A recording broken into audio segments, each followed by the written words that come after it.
A video has recently gone viral online. A girl had a crush on a boy for 13 whole years but never dared to confess. When she finally mustered the courage to meet him, she found out that he already had a girlfriend. She stood a short distance away, watching them in love, and broke down in tears. People online felt deeply for her. Many urged her to be brave for once and tell him how she felt. The girl also said she needed to give herself closure. A month later, she posted a picture of them holding hands, saying that she had moved him with her feelings, and now her wish had come true, and what she had seen that day was just a misunderstanding. People online sent their blessings, hoping they would have a long and happy life together. But only I know there was no misunderstanding at all. The protagonist of the story, the boy, is my boyfriend, with whom I've been in a relationship for 3 years. Chapter 1. The video was shared with me by a friend. She's very emotional and loves watching all sorts of love stories online. She often ends up in tears, and she never forgets to forward them to me, crying and talking about the tragic love story of the characters. This time was no different. Clara, you have no idea how much this girl has suffered. She has known the boy next door for 23 years and has had a crush on him for 13, but she never dared to confess. She finally gathered the courage to go to his school to find him. But as soon as she got there, she saw him standing with another girl, and they looked like they were a couple. The blogger hid behind a tree not far away, covering her mouth and crying her heart out. She finally wanted to take that step, but when she saw that he already had a girlfriend, she lost even the excuse to get close. And the boy she has a crush on goes to the same university as us. Wah! I really feel so bad for her.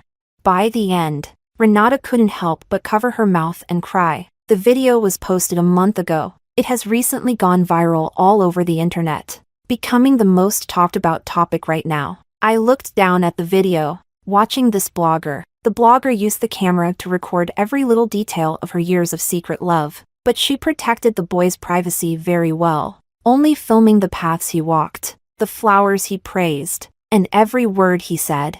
As for the boy, people knew he was a student at a particular university, but no one knew who he really was. The caption below the video earned the sympathy of countless viewers. The blogger wrote, "We were born on the same day, and I heard your first cries and saw your childish ways. We grew up in the same cradle. We've known each other for 23 years, filling each other's lives completely. You said you were my older brother and would protect me for life, but I was a little greedy. Since the age of 10, I haven't wanted to be just your sister. I wanted to be your girlfriend and even your lover. But the one time I dared to be brave, when I finally saw you again, you were already someone else's boyfriend." The caption went viral, and so did the video. The blogger took a 20-plus-hour train ride alone, carrying the purest feelings of her youth, crossing mountains and rivers just to see the one she missed. When she finally reached his university, she saw his silhouette from a distance. Before she could gather the courage to approach,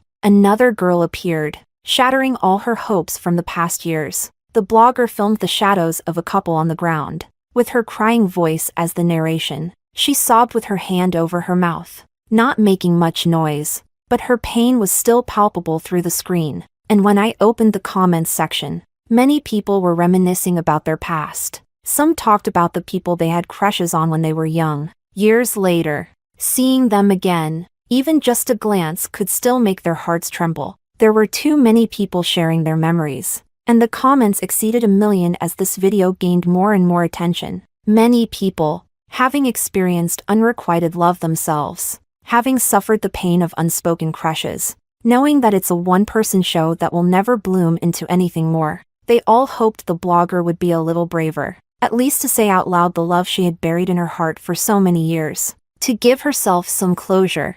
Up to this point, I didn't think there was anything particularly special, until the end of the video, when the camera panned over the university gate, where a distinctive clock was hanging. The time showed March 5th at 12 o'clock. Even though the final shot flashed by, I still saw it. The date was ordinary, and the time was nothing special, but it just so happened March 5th was the 3-year anniversary of me and Gabriel being together. That day, we had planned to go out on a date, but just as we reached the gate, Gabriel received a call from our counselor, saying there was something important we needed to attend to. and we had to head back. That day, for some reason, I looked up at the clock and remembered the time. It was exactly 12 o'clock on March 5th. I remember it clearly. When Gabriel got the call from the counselor, I looked around and didn't see anyone else. At that time, there were only the two of us at the university gate. So, the boy the blogger has had a crush on all these years is my boyfriend?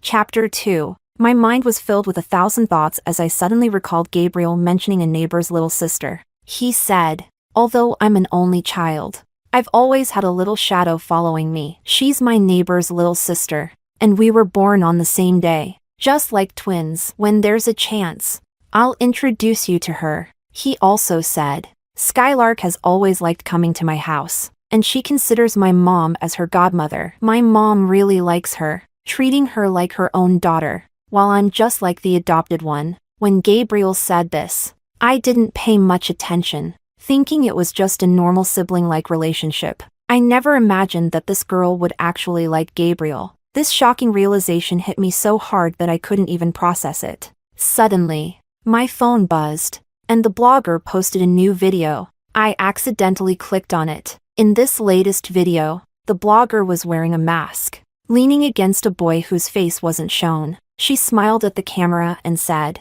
"Thank you all. Without your encouragement, I might not have had the courage to confess to my neighbor's brother. Now my wish has come true, so I wanted to share this with you and let you witness my happiness." As for the girl I saw that day, she was just a classmate of his, and it was all a misunderstanding. At the end, she looked up at the boy, her eyes full of affection. He said I was very brave and that he was moved by my persistence over the past decade and was willing to give us a try. I watched the video 2 or 3 times.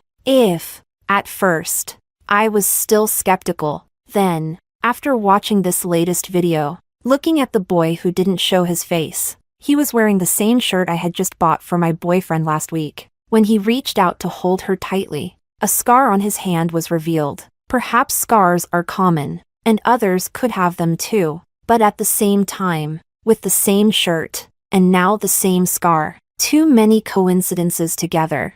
And it's no longer a coincidence. My eyes fell on the blogger's name, Kite, and I remembered the Skylark sister that Gabriel had mentioned. For a moment, I didn't know how to react, and I was just numb, standing there, lost. Meanwhile, Renata watched this video. She immediately covered her mouth, tears welling up in her eyes again. "Oh my God, Clara, they really got together."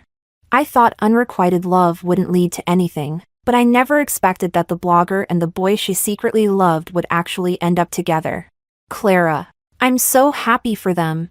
Renata was really excited, taking out her phone, opening the blogger's latest video, and like many other viewers, she wanted to leave a comment wishing them a long and happy life together. But I stopped her hand just in time. She looked at me, confused, and said, "I watched all of this blogger's videos. It's definitely not scripted." "Clara, believe me, this is a real story of unrequited love blossoming into something beautiful."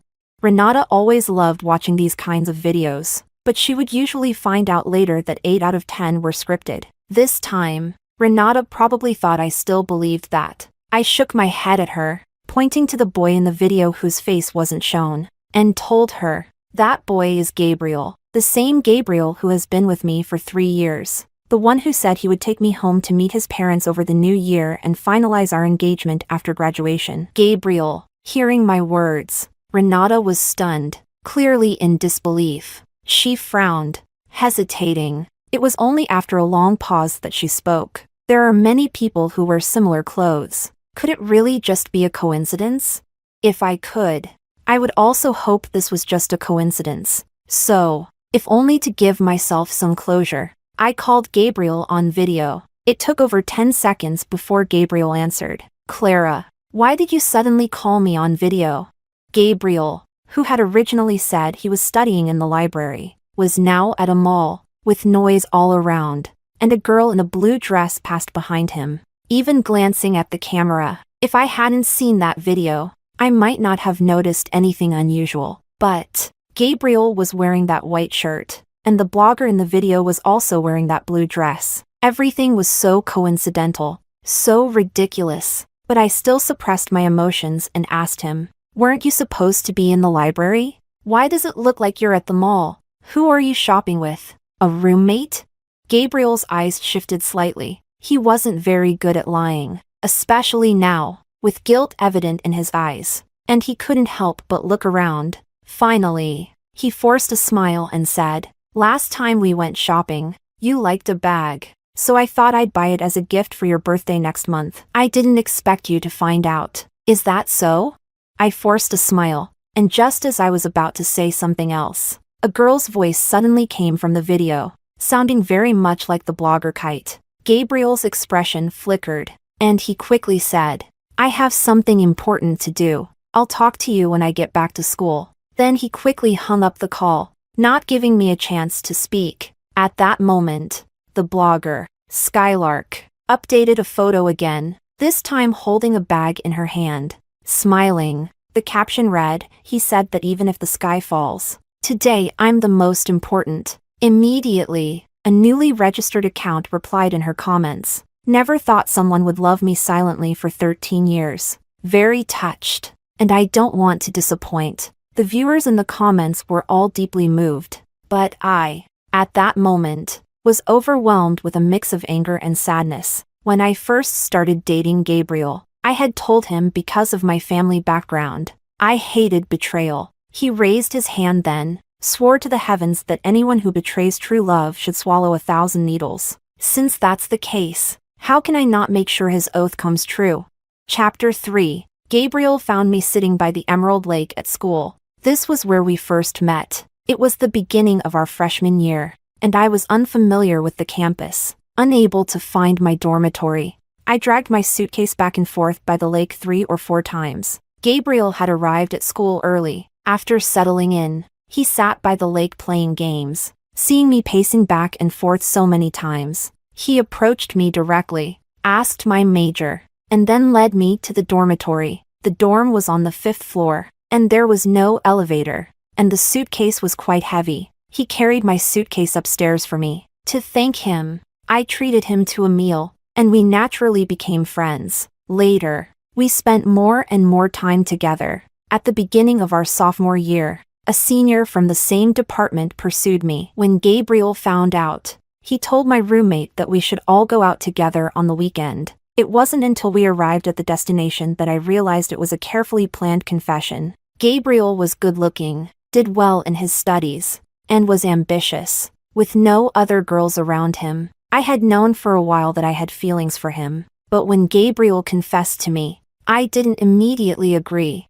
I told him, "I hate betrayal in relationships. If we ever get together, and over time you find it boring, or you fall for another girl, you can just tell me. I'll walk away without any fuss. But if you betray me and try to have it both ways, I can't guarantee what I'll do." When I said this, I was very serious. Gabriel nodded, and in front of our mutual friends, he swore that he would never betray me in this lifetime. I believed him, and I loved him sincerely for 3 years. Before we graduated, I had even thought about marrying him right after graduation and never being apart again. But in the end, it all fell apart. I closed my eyes, letting the evening breeze blow on my face. Cold and uncomfortable, Gabriel jogged up to me. He was holding a bag, the one I had liked before. He handed the bag to me directly, bending down to touch my head. He said softly, "Clara, I searched for a long time today to find this bag that you liked. Here,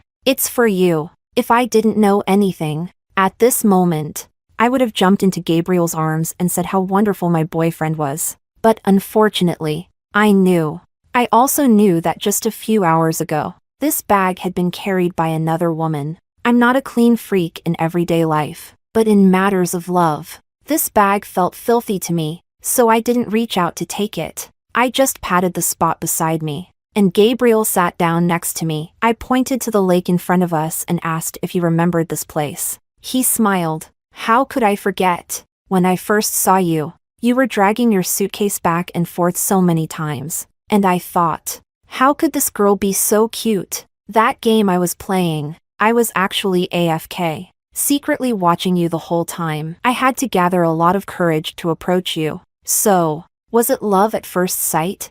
Gabriel nodded, his gaze soft as he looked at me. Yes. I liked you the moment I saw you. That's why I struck up a conversation and took the opportunity to get your contact info. After that, I often asked you out on weekends. When I heard other seniors were pursuing you, I got so anxious that I confessed, afraid you'd fall for someone else. Gabriel paused, then turned to look at me, holding my hand. He said, "Luckily, you liked me too." I lowered my eyes, looking at our intertwined hands, suddenly feeling a sense of irony. He seemed to love me so much, yet he could shower another girl with the same affection behind my back. I took several deep breaths to suppress the sadness and anger inside me, then discreetly withdrew my hand. Just as I was about to say something, I caught a glimpse of a blue figure behind a tree not far away. Maybe it was intuition, but just a glance at that figure made me feel disgusted. So I asked Gabriel,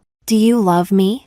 "Love?" Gabriel nodded emphatically, without hesitation. Seeing that figure punch the tree, I smiled. Then I asked, "We said we'd get married after graduation. This is no joke. Gabriel, have you really thought about introducing me to your parents and marrying me?" Gabriel nodded again, even more emphatically. "From the moment I first saw you, I wanted to marry you." As he spoke, he tried to reach out to hug me, just as I was about to dodge. I saw that figure rush out from behind the tree. She shouted, "Gabriel, brother!"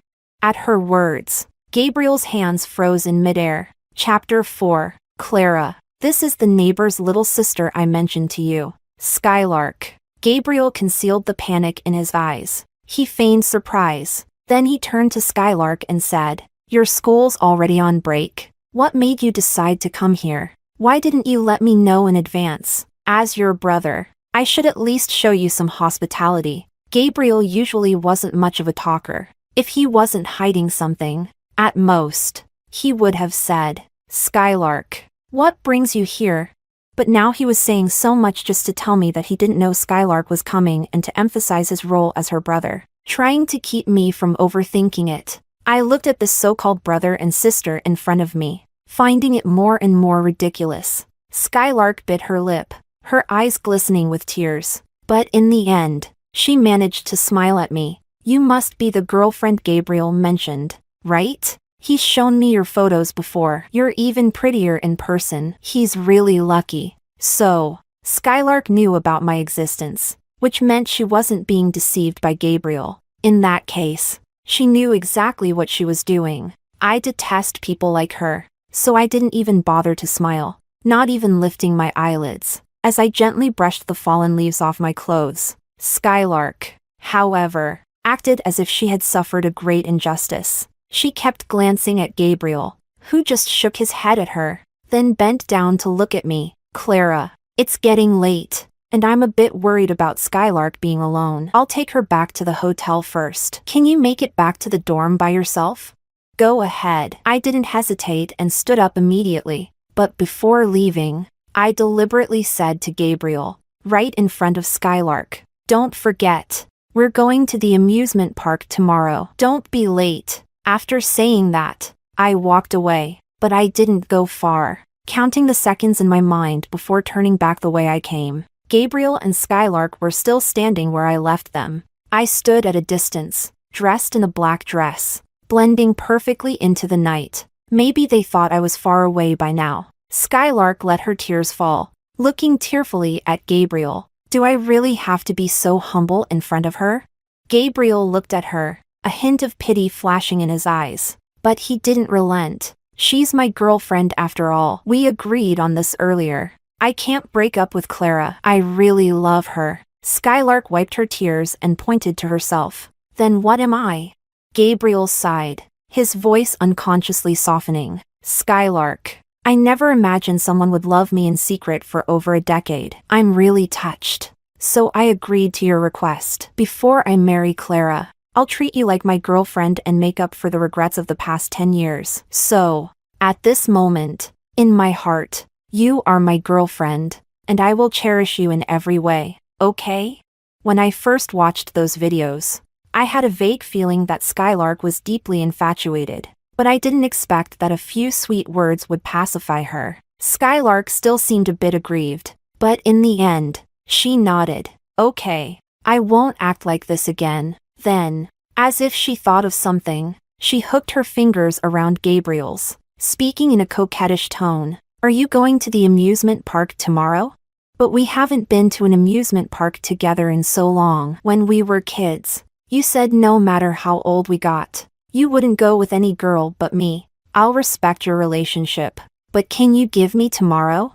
Gabriel didn't have a chance to respond to her request, because as she spoke, Skylark had already wrapped her arms around his neck and kissed him. As for me, I stood not far away, calmly took out my phone, and captured the moment, freezing it in time forever. Chapter 5. As expected, Gabriel canceled our date. He texted me, saying something important had come up and we'd have to reschedule. I didn't ask for details, just replied with a simple okay, and turned off my phone. The date was at a location that was more than half the city away from the school, so I had set out an hour early. It had rained a little in the morning. I didn't bring an umbrella, so I sat in the convenience store outside the park. Renata stood at the door, occasionally glancing back at me, as if she wanted to say something. In the end, she couldn't hold back and asked, Clara, are you really sure that Gabriel is the neighbor's brother mentioned in Skylark's videos? Renata is too sentimental, sometimes crying all night over emotional videos, and Skylark's videos are beautiful enough, with well-crafted words, easily pulling at heartstrings. So Renata was reluctant to believe that this beautiful story could be fake. I didn't explain much, just pointed to the entrance and said, in less than 5 minutes, you'll know. But it didn't even take half a minute. Gabriel showed up. He was holding hands with Skylark, their fingers intertwined, walking up to the entrance of the park. Skylark hadn't shown her face in the videos before, but her style of dress and silhouette were recognizable. Renata had watched her videos several times. She was most familiar with Skylark's figure, and with just a glance, she could confirm it was her. The videos are so beautifully shot, and the words are so sorrowful. I thought she was truly a pitiful person with unrequited love. But it turns out she knew she was the other woman and still went ahead. How can someone be so shameless? Renata deflated like a punctured balloon. She sat next to me, head down, motionless, as if she were the one being cheated on. I reached out and patted her shoulder, gently comforting her. Stories on the internet are always half true and half false. Behind the screen, who knows if someone is a person or a ghost? At least now you know Skylark's true face, so you won't be deceived by her videos in the future. That's a good thing. After saying that, I watched as Gabriel and Skylark went through the gate and quickly stood up. They've gone in. Let's hurry. Renata nodded and grabbed the umbrella before following me through the entrance. We followed Gabriel closely, watching them hold hands as they went on ride after ride. Finally, we reached the carousel, and a light rain began to fall, making everything perfect. I picked an ideal spot. Gabriel and Skylark were on the carousel, holding up their phones to take pictures, looking like a couple deeply in love. In the heat of the moment, they even kissed in front of the children behind them. I stood at a distance and signaled Renata to get ready to take pictures. She's a professional photographer. With the requirements I had given her, she easily captured the exact mood I wanted. In the photo, I stood by the flower bed, eyes fixed on the entrance of the park, my hair wet from the rain, looking pitiful and lonely. And behind me, with the carousel as the background, a couple in love was kissing, their faces particularly clear. I looked at the photo and couldn't help but nod. Renata was still a bit confused. I thought, knowing your personality, that even if you didn't rush over to slap those two, you wouldn't be this calm. You're so calm that it scares me a little. Why did you come all this way just to take a picture?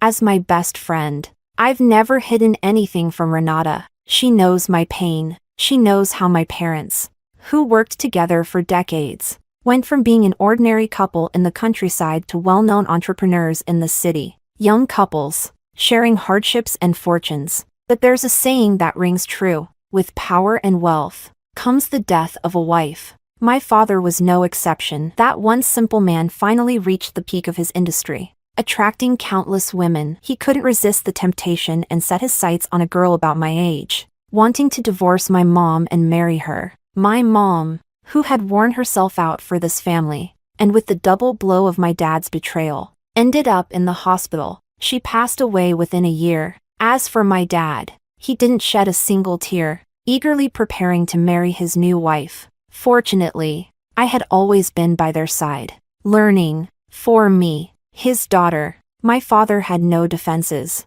and I had his weak spot. You could say his Achilles heel, and all of my mother's shares had been transferred to my name. With the weak spot in hand, my father had no choice but to step down and cut ties with me. But I didn't feel sad at all. I took control of the company and hired professionals to manage it, because I needed to finish my studies first. Because of this, I deeply hate those who betray in relationships. Renata knows my personality, so she was puzzled by my lack of revenge. To this, I simply told her, Gabriel's company is looking to go public, but they've hit some snags and are desperate for investment, leaving no room for risk. So at this critical moment, if Gabriel's negative news were to break out, fueled by public opinion and with the force behind me pushing this moving story of unrequited love to a climax, only for people to find out it's all rotten at the core, the backlash would be enough to ruin the Mo family's company. I had considered emotional revenge, but instead of him crying over money,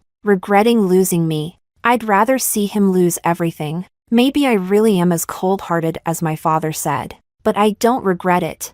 Chapter 6. For a long time afterward, Gabriel always found various excuses to cancel our dates. Then he would take Skylark around the city, like a couple madly in love, shamelessly flaunting their affection in front of the camera. I would check Skylark's updates every day. Today, they went to a restaurant that had amazing food. Then they went shopping together. They heard that the museum in the city had a rich history, so they held hands and went there. The scenery at the mountain outside the city was beautiful, so of course, they had to check in and take pictures. In short, they left their traces all over the city. Many loyal fans waited eagerly every day for new updates. The comments were all the same, mostly filled with blessings, but there were also different voices, hoping that the blogger and her boyfriend would show their faces. But Skylark never responded to those. A few more days passed. The final exams were over, and Gabriel came to see me. Before he arrived, I intentionally opened Skylark's latest video. She had become more cautious, and in the recent videos, she didn't even show their outfits anymore, only taking pictures of their hands or blurry kissing shots, making it impossible to dig deeper. When Gabriel arrived, he saw me watching videos. He was smiling at first, but his expression instantly turned panicked, and he quickly reached out to cover my phone screen, then naturally took the phone away, smiling as he said, "You never used to watch these kinds of emotional videos." I looked at the phone, now face down on the table, but I didn't reach for it. I just spoke quietly. I just happened to come across it. I thought it was interesting, so I watched a bit more, hearing my words. Gabriel seemed a bit nervous. "And what did you notice?"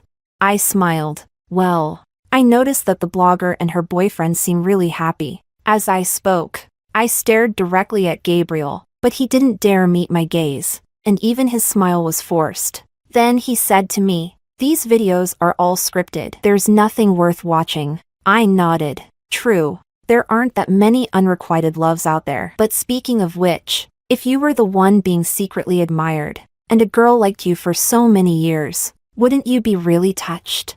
I asked earnestly, and as he listened, it was as if Gabriel was lost in some memory. After a long pause, he finally replied, "Everyone wants to be the one deeply loved, right? To be remembered for so many years. That kind of love is just heartbreaking." Halfway through, Gabriel suddenly fell silent. He probably realized he had said too much and nervously stared at me. I pretended not to notice. I focused on stirring my coffee, the bitter aroma spreading through my nose, a painful yet satisfying sensation. Gabriel let out a sigh of relief and then took my hand. "Clara, but in my heart, there's only you. From the first day I saw you, I fell in love with you. Over the years, all I've wanted is to marry you. I love you so much, and no one in this world will ever love you more than I do. Look, after cheating, a man will always come back and talk about love. as if that's the only way to ease the guilt inside. But I'm utterly disgusted by this behavior. So I asked him, "We've finished our exams according to the plan. Shouldn't we be heading to your hometown to meet your parents?" Gabriel didn't hesitate, smiling that happy kind of smile. He said, "We'll leave tomorrow." After two timing, he still dreams of happiness. I just can't understand why such people exist in the world. Isn't it disgusting? Chapter 7. Skylark returned to City A before us. When Gabriel and I arrived at the Mo family home, Skylark was talking to Mrs. Mo. I didn't know what they were discussing, but Mrs. Mo was laughing heartily, a picture of harmony. The moment Skylark saw me, her smile vanished. She walked over to me first, leaned in close, and whispered in a voice only the two of us could hear. "Mrs. Mo is very picky about her daughter-in-law. If you want to win her favor, it might be a bit difficult." As she said this, there was a clear sense of smugness in Skylark's eyes, but I didn't respond to her. Instead, I walked straight up to Mrs. Mo. She raised an eyebrow when she saw me, her gaze blatantly assessing me. That look was too obvious, and too ugly. It was as if I were a lamb to be slaughtered, being evaluated to see what I was worth. But with just one glance at Mrs. Mo, I knew what kind of person she was. Her husband was her world, and her son was the most incredible person in it. So the daughter-in-law who could marry into the family would either be Skylark, whom she had watched grow up, or someone who shared her values, a compliant puppet who treated her son as the center of the universe. As soon as I sat down, Mrs. Mo began to ask, "Clara, I've heard that you're an only child?" I nodded, politely answering, "Yes, my parents have only me, so I'll be the one to inherit our family's business." When I mentioned the company, there was a brief flash of interest in Mrs. Mo's eyes, and she tried to gently probe further. "Do you think a girl can manage a company well?" I lowered my head and smiled, then glanced at Gabriel, with a look of undisguised admiration. That's why I'm in a hurry to marry Gabriel. Once we're married, what's mine will be his. Naturally, he'll help me manage the company. Hearing this, Mrs. Mo's smile grew even wider, but she still pretended to be modest. My son, though well-educated and from a good family, managing two companies on his own would be quite exhausting. You're a girl, but you should learn more and help out. Look at Skylark. She's obedient and well-behaved. You should learn from her. I nodded, maintaining my polite demeanor, showing no sign of irritation. Of course, but I'm also planning to get pregnant quickly after we marry. It would be best if I could have two big boys to carry on the Mo family line. That would surely make Gabriel proud. At this, Mrs. Mo couldn't hide her smile any longer. She had been holding Skylark's hand, but now she let go, smiling as she took my hand and sat me down beside her, continuing to praise me. "Very few girls think like that. You're a smart one. Taking care of the household and raising children is a woman's duty. Only boys can carry on the family name. So I'll certainly work hard and learn from you." By now, Mrs. Mo had completely forgotten about Skylark, calling me Clara, my dear daughter, with every breath. Chapter 8. But the Mo family and the Sue family lived in the same neighborhood. If they wanted to meet, they could easily do so, even in the middle of the night. My guest room had a great location. Sometimes when I couldn't sleep, I'd look out from the balcony and see the two of them hugging. Sometimes there were three of them. Mrs. Mo would sit in the pavilion, pointing and talking to them. Her voice was low, but I could still make out what she said. "I really do wish you could be my daughter-in-law. But the Sue family is in decline now. You also have a brother, so you can't inherit the company." Clara, on the other hand, has a huge company backing her, and she's an only child. For Gabriel's future, Auntie has no choice but to give you up. Hearing this, Skylark's eyes reddened, as if she had suffered a great injustice. But Mrs. Mo still felt sorry for her. She patted Gabriel's shoulder and said, "You're a man. After all, having a few women on the side isn't a big deal. But be careful. Don't let that Lynn Clara find out. And if she does, make sure it's after you're married. By then, her family's fortune will be yours. And even if you keep two women, it won't matter." Listening to Mrs. Mo, Gabriel seemed a bit displeased. His expression darkened. Mom, I'm not as promiscuous as you think. I really do like Clara. At this, Mrs. Mo scoffed. Skylark quickly grabbed his hand, speaking with grievance. Then what about me?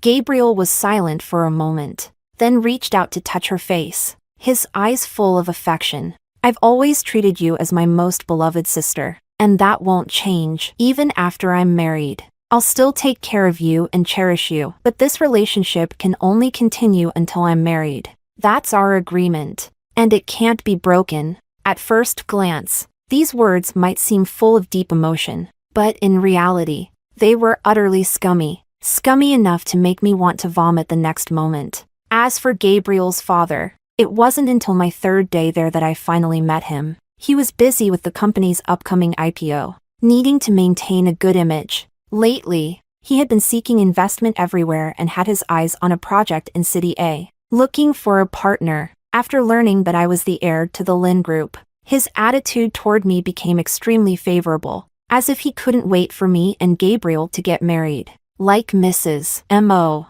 he was fixated on the wealth behind me, and he had already begun taking action. At the dinner table, Mr. Mo brought it up directly. I heard that the Lin Group is planning to take over the project in the eastern suburbs and is considering bidding on that plot of land. Is that true? I nodded. The board had indeed proposed the eastern suburbs project, and we had considered acquiring that land, but after assessing the risks, we found that the eastern suburbs project had significant issues, and that plot of land, at first glance, it seemed very valuable, but with the upcoming policy changes, it would become a worthless wasteland. However, few companies knew about this insider information. The Mo family was clearly not one of them. So Mr. Mo said to me directly, the eastern suburbs project aligns perfectly with the direction my company is heading. Since you'll be our daughter-in-law soon, why don't you let me have this project? As for that plot of land, you can bundle your data on it and give it to me. After all, we're family, so it doesn't matter who spends the money. If you want to develop a project on it later, I can give it to you. How about it? How about it? All I could think was, how shameless. So, I had no reason to feel guilty, since they were so greedy and kept trying to manipulate me. As a businesswoman, I had no reason to stop them. The project was his, and the land was his, as long as he could handle it. Mr. Mo was extremely pleased with my compliance and immediately decided that we should get married after the new year. As for Skylark, she cried several times, but the Mo family covered for them, keeping me completely in the dark, thinking I was just a fool. Chapter 9. I stayed at the Mo family's house for a long time. Sometimes Gabriel would accompany me on outings, but more often, he would make excuses, saying he had work at the company. In reality, he was meeting Skylark, doing things far beyond what siblings would do. Meanwhile, Skylark's account had amassed over 30 million followers. Every evening at 8, she would post a video, showcasing all kinds of sweet interactions, with countless well wishes from fans. But with fortune comes misfortune. While many were happy for her, others began to question things. I had Renata use an account with some influence. It had a lot of followers, so a comment posted in the feed easily made it to the top. For several days, we kept leaving comments. Skylark tried not to respond, but with so many people echoing my sentiments, she eventually couldn't help but address it. As for Mr. Mo, he not only took the project but also hurried to bid on that piece of land before the new year. He seemed afraid someone else might snatch it up if he delayed. He liquidated quite a bit of cash for it, putting everything into that project, eagerly awaiting a big payoff after the new year. As for me, when I wasn't busy, I spent my time with Mrs. Mo. The more time I spent with her, I realized she was actually quite easy to please. As long as everything went her way, she was satisfied. Since it only required a bit of flattery, I displayed utmost obedience, becoming her ideal daughter-in-law. Even Skylark couldn't manage to be as compliant as I was. She was so frustrated she nearly ground her teeth to dust, then went out drinking at night, calling Gabriel and not returning until morning. As for where they went and what they did, I had a private investigator take photos. I had those photos developed, and every one of Mr. Mo's business competitors received a copy. This game was nearing its conclusion. Chapter 10. The day the game ended was New Year's Eve. I had just left a comment under Skylark's latest video when Renata quickly bought a flood of fake accounts to boost it. After weeks of fueling the fire, Skylark finally responded, saying she would go live today to prove her love. She wanted to show me this wasn't a scripted act, but real happiness. Of course, I was happy to see it. When Skylark came to the Mo family's house with her phone, Mr. and Mrs. Mo were still at the office, and I made an excuse about a headache to retreat to my room, leaving the whole backyard to them. Judging the timing, I went downstairs and immediately saw the two of them talking in the pavilion. I looked down at my phone, seeing that Skylark's account was live streaming. The camera was focused on the two of them in the pavilion. Gabriel probably didn't know, and the phone must have been placed far enough away that their conversation couldn't be heard. I surveyed the distance between the camera and the scene from the back door of the living room. I found the phone hidden in a corner, but I didn't touch it. I just stood there quietly, watching the two of them. They started with a conversation. Then, without knowing who initiated it, they ended up holding hands, then wrapping their arms around each other's necks, gazing into each other's eyes before kissing. The live chat was flooded with enthusiastic comments, filled with double tap 660 SIXS, and many people sent expensive gifts, all to wish them well. The number of viewers in the comment section quickly surpassed 5 million. Seeing that the time was right, I walked straight into the live stream, saying, I asked him to get something. Why hasn't he come back yet? As I spoke, I took a few more steps forward, just in time to see the two of them in each other's arms. I shouted, "What are you doing?"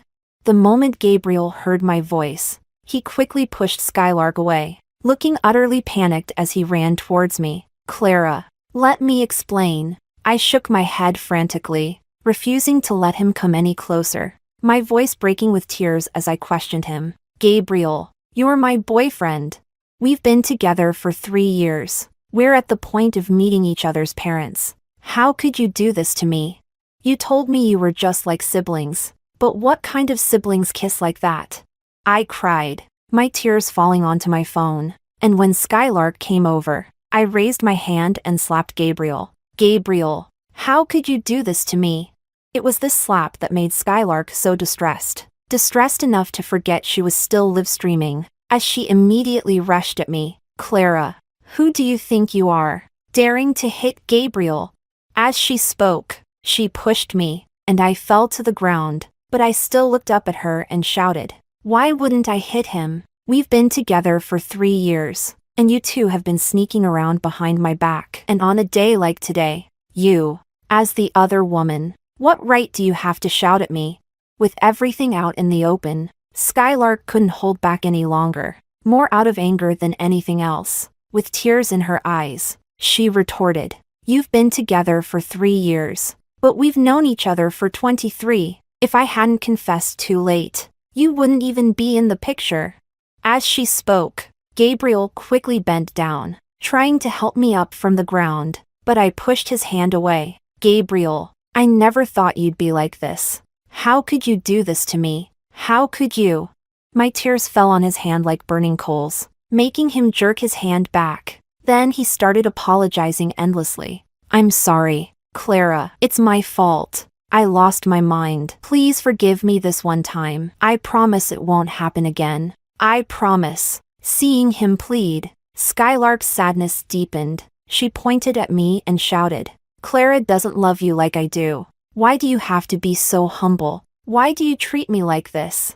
This farce, broadcasted live, was pushed to its peak. Chapter 11. I returned to North City that very day. I had booked my ticket early, and since I hadn't brought much with me, I left just as quickly. Gabriel kept trying to make me stay, but I didn't look back. Just before boarding the plane, I received a message from Renata. She told me that the live stream had gone viral. Everything about Skylark and Gabriel was exposed in less than half a day, especially for those fans who had always supported Skylark. They suddenly realized that the blogger they had admired for so long was not the pitiful, unrequited lover they thought she was. but rather the other woman ruining someone else's relationship. The feeling of betrayal was hard to swallow. For every blessing there had been, there were now just as many curses, and then some, multiplied by 100-fold or 1,000-fold in backlash. At the same time, those photos I had taken were posted online by several anonymous sources. When my plane landed,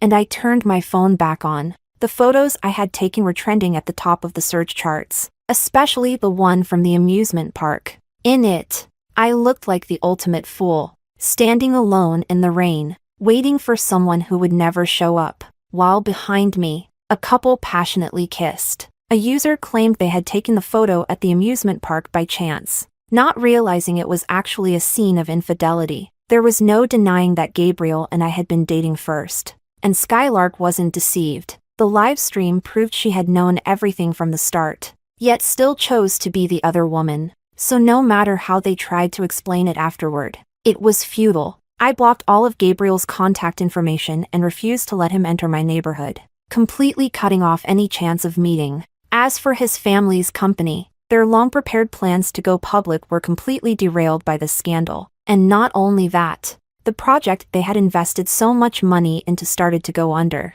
becoming a losing venture. Then, after the new year, new policies were introduced that rendered the land they had acquired worthless. The Mo family had poured all their money into the project and the land, even borrowing a significant amount. Now their cash flow was completely cut off, and with Gabriel's cheating scandal causing a public uproar. Normally, cheating wouldn't be such big news, but with the build-up, millions of viewers watching the live stream, the backlash from countless netizens, and the efforts of the Mo family's competitors, all these factors combined meant the Mo family couldn't secure a single investment during this critical period. And if they couldn't plug the financial gap, the company would essentially be finished. But that had nothing to do with me. In the second semester of my senior year, I mostly stopped going to school, following the path I had planned from the start. I went straight into an internship at the company, preparing to take over. Gabriel tried to see me several times, but I never met him, until he stormed into the company one day, shouting and demanding to see me. I took out a box of silver needles that I had prepared long ago from my drawer. As he wished, I met with him one last time. It was at a small park near the company. I sat on a bench, listening as he kept apologizing. Gabriel said, "You always seemed so indifferent, like nothing really mattered to you. And you didn't need me that much. I never felt like I was important to you, and it made me feel lost, made me doubt myself. I wanted you to rely on me, to cry and tell me you couldn't live without me, but you never did. You were always stronger than me, so I felt empty inside." When Skylark said she loved me and cried, saying she couldn't live without me, for the first time, I felt needed. I just wanted to feel that dependence from someone. But all along, the only person I ever loved was you. And so? I smiled, feeling utterly disgusted. So I'm supposed to forgive your betrayal, reflect on myself, and think that I didn't do enough to satisfy your masculinity? Then I should apologize, make up with you, and we continue as a couple, getting married after graduation as planned. I should give you the company, stay at home, have your children, and depend on you completely. Would that make you happy? Hearing my words, Gabriel was silent for a moment. He shook his head, his voice choking. I never wanted to trap you at home. I just hoped you could rely on me more. But no matter what, I really do love you. From the first moment I saw you, I liked you so much. Clara, please, give me another chance. I stood up and placed the box of silver needles on the bench. Then I told him, "Do you remember the vow you made when we first got together?" Gabriel froze for a moment, his smile bitter. He said, "I remember. The one who betrays true love must swallow 1,000 needles. So do you think that vow should come true?" As I spoke, I weighed the metal box in my hand. Then, right in front of Gabriel, I tossed it into the trash. After that, I turned and walked away. Chapter 12. After some time had passed, I vaguely heard news about Gabriel. They said that after our meeting that day, he went home and locked himself in his room, refusing to come out no matter how much they called him. It wasn't until the Mo family realized something was wrong When they broke down the door, they found Gabriel stuffing dozens of silver needles into his mouth. His throat had been punctured. Blood was flowing everywhere. And by the time they found him, he was barely alive. He was rushed to the hospital, and when he briefly regained consciousness, he asked to see me one last time, but I had already instructed my assistant, so I never knew he wanted to see me. As for what happened after that, I'm not really sure. What I do know is that the Mo family went bankrupt. They owed a lot of money, had to sell their house, and were constantly hiding from creditors. Gabriel not only damaged his vocal cords but also had several silver needles that injured critical areas. In short, even if he survived, every day would be filled with pain. Mrs. Mo still wanted to find a wife for her son. Originally, with his looks, even after everything that had happened, there were still girls willing to give it a try, but her demands were too high. What was once seen as my obedience had now become an insurmountable standard. She kept picking and choosing, but in the end, couldn't find anyone she was satisfied with. When she finally found someone she liked, the girl, knowing she would have to deal with such a mother-in-law, weighed the pros and cons and ultimately decided to reject the offer. So in the end, there was no daughter-in-law to be found. As for Skylark, her family had always favored boys over girls, and the backlash from the public damaged the family business severely. The Sue family directly kicked her out. The school, under pressure, also advised her to leave, with nowhere else to go. Skylark turned to Gabriel, who had become half a shell of a man, almost insane, while she slept. He stabbed her in the throat with a needle, leaving blood everywhere. He kept repeating the phrase, "The one who betrays true love must swallow 1,000 needles." I'm not sure what happened after that, but I imagine it was a rather bloody story. As for me, I successfully completed my studies, smoothly inherited the company, and successfully took away all the power from that man's hands. He called me cold-hearted and said I deserved to be abandoned by men. I laughed at him for raising someone else's child, thinking he had found true love in his old age. In the end, I made him so angry that he coughed up blood and ended up in the hospital. As for his wife and son, they took the money and ran, saying goodbye to him for good. Chapter 13. Another year passed, and it was time for the ancestral festival. I went to visit my mother's grave. In the photo, my mother still looked as gentle as ever. I told her that I had avenged her and myself. I'm doing well now. It's just that, sometimes, I feel a little lonely and miss her.